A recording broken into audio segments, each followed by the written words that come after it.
Canadians are generally welcoming. They're generally nice people. Hey guys, welcome back to the channel. If you're seeing my face for the very first time, my name is Faith. From the thumbnail, you already know what this video is about. We're having like a comparison between UK and Canada. A lot of you guys have asked me these questions. Faith, which should I pick? Should I come to the UK or should I go to Canada? And I'm like, I don't know. I don't live in Canada, so I can't answer your question. So I brought an amazing guest. She is currently in Canada and she will answer some of your questions, and we'll have like a comparison between the UK and Canada. So just in case you're thinking, where should I migrate to? I hope this video is going to like give you some insight. Anyway, let me bring our guest over so she can introduce herself. Okay, thank you very much, Faith. It's always fun hanging out with you virtually. But it's always fun. My name is Odunola, and this is definitely my second time showing up here. I live in Canada, as Faith probably already mentioned. I work as an immigration consultant and a bunch of other things that I do here and there. But for the purpose of this video, we just stick to the fact that I am an immigration consultant and I live in Canada, Ontario, Canada. And I'm excited. Yeah. I always call her the immigration expert. So if you're planning on migrating to Canada, you don't know who to hold your hand. I'm going to leave her Instagram, YouTube detail in my description box below, so you can go check that out and send her a message and get started. She is a professional, so you have nothing to worry about. So anyway, today let's talk about the comparison. We'll start from attitude towards immigrants. So in the UK, people are not really accepting migrants, especially those from Africa. This is just my opinion, so please do not come for me. It's a very interesting topic, Faith. To be honest, Canadians are generally very nice and warm. They are welcoming, and this is me just being very fair to them. They are very welcoming. They're the set of people that you're walking into a certain place, they will actually hold the door for you. Canadians are that warm. And so yes, I've had a pleasant experience so far. Of course, in the entire Canada, immigrants are called visible minorities, right? So we're not the majority as far as the constitution of this country is concerned and anything else. We're at the visible minority, but Canadians are generally welcoming. They're generally nice people. There could be a bit of hostility in one or two places, but generally I would say that Canadians are very, very welcoming, very warm to immigrants, from my own experience though. Well, I can't say the same for the UK. Brits are quite polite. Super polite, and they are very reserved. And in terms of, building a relationship with them, it's not doable. Moving on, let's talk about the healthcare system. I've read online, most people saying that UK health system is the best in the world, like it's one of the best, and like you get the best service and the best care and all of that. So I want to know, what do you think about Canada? Interesting again. And again, this is a very, like Faith and I talked, I'm going to be very honest. I was slightly disappointed when I had my first emergency room experience. It wasn't good. I took my daughter there 7:30 p.m. and we didn't leave that place until 1 a.m. Wow. Right, so we got there. They said they practiced some kind of triage thing, and then they tried to kind of gauge which emergency is more than the other. But I was there with a 6-year-old who was crying because she had like a bad headache. So she was crying. How much do you want her to do? Like roll on the floor and scream out high? Do you understand? Like I felt like, I don't know, it wasn't just great, right? So every small town, or I would say small town, right? You have like one big hospital, max 2 big hospitals. And then you would then obviously have like a family doctor, who runs like a small medical center where you can go for like small things, like I have a headache, or, just like a flu, like for those really basic general practitioner illnesses, in quotes, illnesses that require that you see a GP. Yeah, you just go to the medical center with your family doctor. But if you have like a big issue, like you want to have your baby and things like that, you go to like the hospital, right? So my emergency room experience wasn't fantastic, but my delivery experience was great, right? I went in. I had scheduled my cesarean section, but I just went in for a checkup and then told that I had to have the cesarean section that day. But no, my experience was great. My experience was really great. So when I went to have my baby, but that Oh, wow. emergency room was just not fantastic. Like, I was so disappointed. My daughter was crying and we were still there. We just sat down and like, we'll call you, and then they call you, put you in one room, and then they leave you there for like over an hour. God, like 2 hours sometimes. Nobody's gonna come and attend to you, or somebody can just walk past and say the doctor will be here very soon, and then that's it. And then that's it. You don't see anybody again. I'm like, oh my god, oh my god. So yeah, Oh, wow. that Okay. was fantastic. But yeah, overall, the healthcare system is great still. I mean, it's definitely better than what I had back home. But you know how I had really high expectations, and then I got here, I was slightly disappointed. But overall, it's not too bad. Now I'm kind of used to the system, and I figured it out, I guess.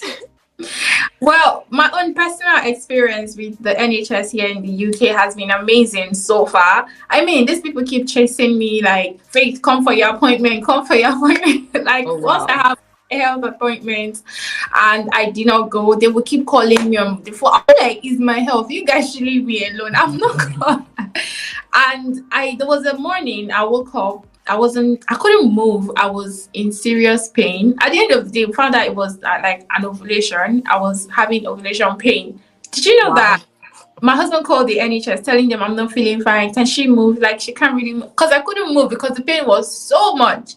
Before we knew it, I was sending the ambulance. So, and my head, like, no, no, no, no ambulance. This is not something, it's not an emergency. Before we knew it, an hour later, an ambulance came, took me to the hospital, and they attended to me and gave me, like, I've had good experience with NHS here, and the fact that it's free. It's not like it's totally free, like, but when you're migrating to the UK, you have to pay the NHS, what they call the NHS surcharge, and that will cover your health care throughout your stay in the UK. Since our visa is valid for just 3 years, so you pay it for 3 years, and you experience healthcare like for yourself and all your family members for free for that period of time you'll be in the UK.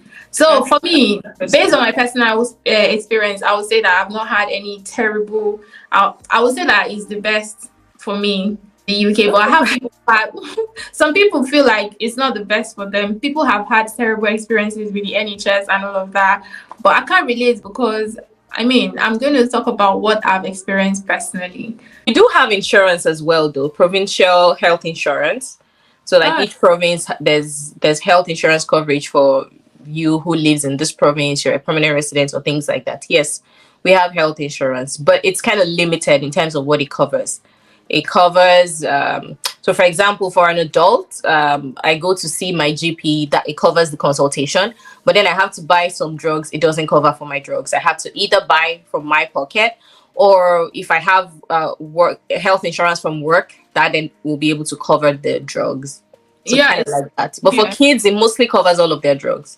Oh, yeah. Sometimes glasses for the kids and things like that. So it's it's not exactly the best, but it's not too bad. It's not too bad. Let's talk about the education system. I'll go first. And in the UK, I mean, from age 3 years and above, your child gets to have free education till they are like 18 years. When you get to the university is not free, but from primary school till secondary school, it's free. I don't know, how about Canada? So it's pretty similar. Daycare is not free. Daycare we pay through our noses, like literally. My daughter is 2, and daycare fees per month is $1,200. Oh, wow. That well, so again, I got one of the cheapest daycares around, and that's me being honest, right? I got on the wait list for the daycare since I gave birth to her. I got on like 3 to 4 wait lists, 4 actually. And so on the wait list, one of them was 1,600, another one was 2,600, another one was 1,850. But I was just lucky that the 1,200 one came through faster for me. So because if any of the others came through, I would have had to go with them. But so right now I pay 1,200. So daycare is not free. But once the kid gets to kindergarten, you can either go to like a public school or a Catholic school or a private school, right? So Yeah. My daughter attends a Catholic school. She's 7 now. She attends a Catholic school, and we're not paying anything. Okay. Like all through, and it's going to continue that way till So till from the what? end of high school. So usually, again, that age of starting school also depends on your province. Like in Ontario now, it's age 4, but another province could be age 5. Like Alberta could be age 5, and so it all just depends. Yeah. In the UK, it's age 3, but before you get to age 3, you have to pay for daycare. So from age 3, that's the primary to high school, it's free. Then Yeah. university, you pay for it. You pay for university as well in Oh Canada? yes, students get their student loan. Like it's like a rite of passage. You get your student loan when it's time to go to the university. But of course, you know how it is. They pay cheaper than international students. So let's talk about giving birth in the UK or Canada. So most pregnant women sort of reach out to me, Faith, I want to migrate to the UK, I want to come and give birth in the UK. But the downside is that if you give birth in the UK, your child is not going to be an automatic citizen, just like every other some countries. So I heard in Canada, you went to give birth to that child, a citizen by birth. So is that still going on in Canada? That is true. That is correct. So once you have your baby here, your baby is a Canadian by default, automatically a Canadian. So yeah, it is. So now let's talk about job opportunities in both countries. So in the UK, I would say right now, due to the fact that there's Brexit, there's a lot of job opportunities. In fact, the last time I checked, the UK have over 1.1 million job vacancy right now. That's in February. That's the February statistic. There's over 1.1 million job vacancy in the UK that needs people to fill in. So that is why the UK is coming up with a lot of visa to try to get experienced individuals or skilled workers to migrate to the UK. So how is the job opportunities in Canada? So right now, since COVID and a whole bunch of other things have happened, the unemployment rate in Canada has dropped again. It's now like about 5.2%, which is, really low. But the thing is, I wouldn't say that there are no jobs in Canada. I wouldn't say that, right? There's usually the general challenge that a lot of immigrants face, and that's the fact that, you don't have Canadian work experience, and so there's a bit of hesitation from a lot of employers wanting to get you into employ you and all of that. But again, it just takes you to find that one employer that is willing to take a chance on you. So yeah, the unemployment rate has dropped. A lot of people got laid off because of COVID, and things are hopefully starting to pick up back now. But I still wouldn't say generally that there are no jobs in Canada. That's not true. There are jobs in Canada. Every day people are getting jobs. As bad as it looks, as bad as it seems, people are getting jobs every day. So you just really need to strategize properly, like have like the right action plan. Are you doing your resume? Okay, this is not a job search workshop, so I'm not going to go into that. But yeah, there's a whole bunch of things that you need to do. Put your best foot forward and put yourself out there in a good light. Because if you look at the long-term benefits of actually starting off in Canada, like once you become a permanent resident, boom, boom, boom, 3 years, 3 out of 5 years, you can already apply for your citizenship, which is like a really good thing. So if you just give yourself like 5 years, boom, you're already done. You have your second passport, and then the world is yours. You can do whatever it is you like. Yeah. Well, let's talk about benefits you get to enjoy if you're living in any of this country, because at the end of the day, I know this is the most important one. What are the benefits you get to enjoy as an immigrant if you're living in any of this country? So I'll start with the UK. So for the UK, generally, if you're an immigrant or if you're anyone living in the UK, your kids get to go to school for free, regardless of your immigration status. Your kids are going to have the free education. Let's go for Canada. Okay, so first things first, just like you said, I'm going to just piggyback on what you said. Education is generally free if you're in a public school or in a Catholic school.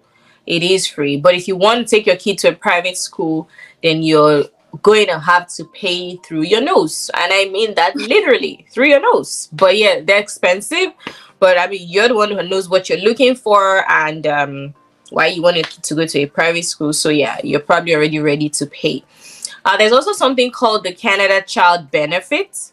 And as a permanent resident, once you get into Canada, and I mean, you only really need to just apply for it. Like, okay, not applying that am I eligible, but it's that let us know that you are here now and show us your taxes in the from your previous country.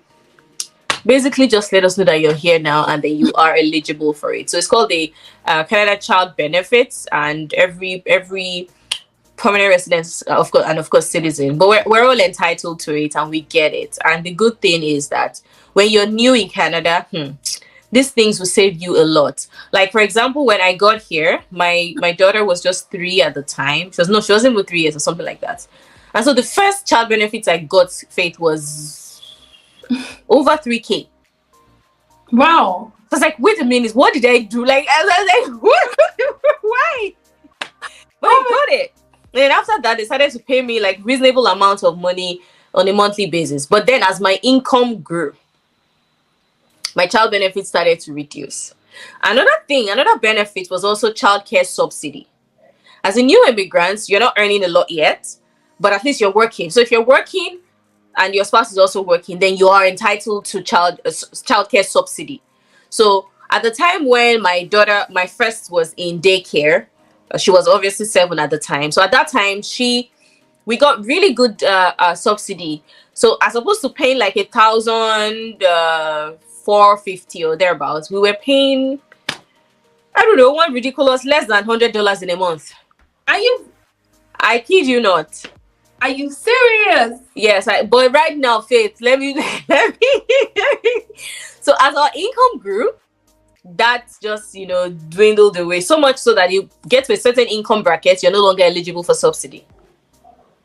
So one thing that a lot of people do around here is many people just say, you know what, I want to continue to enjoy these things, and so they just remain in a certain income bracket where they will still be getting this subsidy.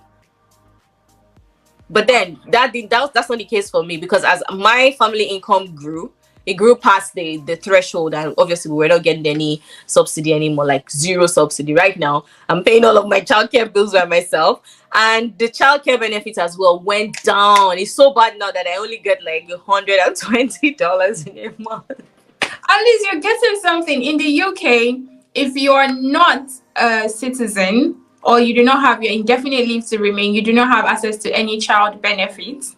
So as for people that are on work permit, you have to have been around for a certain period of time before you will be able to get some of these benefits.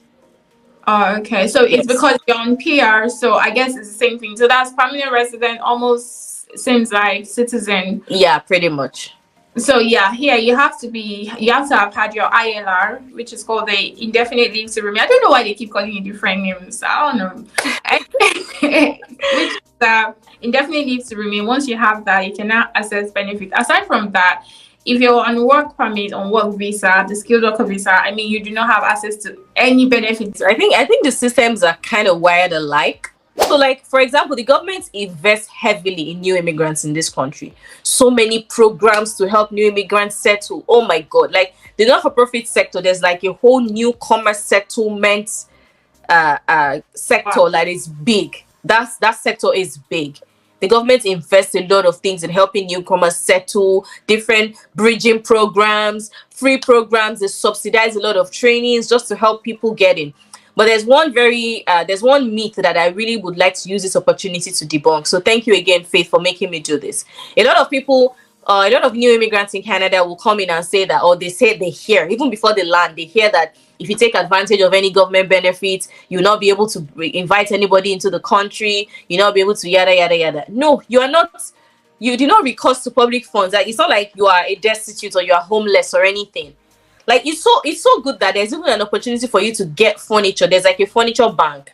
You can go and get free furniture like shortly after you land, or between 1 to 3 years as a new immigrant. This thing is not, the government has invested this money. You're just going to take advantage of it. So it's not, if you go for a bridging program, you will not be able to invite anybody. That's not true, because you're still you're working. You have proof of employment. You have a roof over your head. Like, all of these things, I don't know where that myth started from and why people started to just carry the gist around. I like to call it gist because it's just gist. Nothing, there's really nothing to it. But yes, it's not true.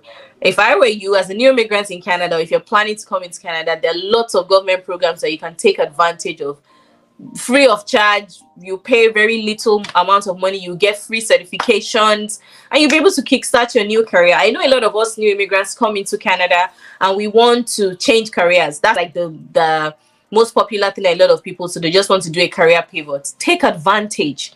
It would help you. Imagine if you have to pay $30,000 for a certain certification and the government is offering you as little as, I don't know, maybe $700. Take advantage. It's not going to cost you anything. It's not, they're not going to put down your name somewhere and say, oh, this person, we're watching you. No, it's not like that. Because it's not like you're homeless or jobless or something. Yeah, it seems that like in the UK, there are some charity organizations that they have some kind of benefits that they share to people with no recourse to public funds.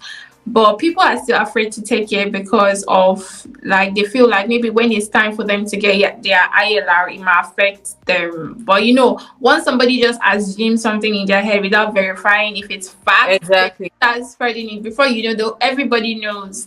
So even me, when I moved to the UK, there are some benefits that I would have actually enjoyed. I mean, for my daughter, like from charity organization, and some that is for people that is no recourse to public funds. So sometimes you need to check if there's a benefit for you to go apply for. Check if you are eligible. You can check all of these things. And Totally. yeah, we have come to the end of this video. If this video was helpful, give it thumbs up, like, share, comment, subscribe, and tell me what you think in the comment section. Where do you think you want to migrate to? Are you coming to the UK or you're going to Canada? Let me hear that in the comment section, and I will see you in my next video. Bye.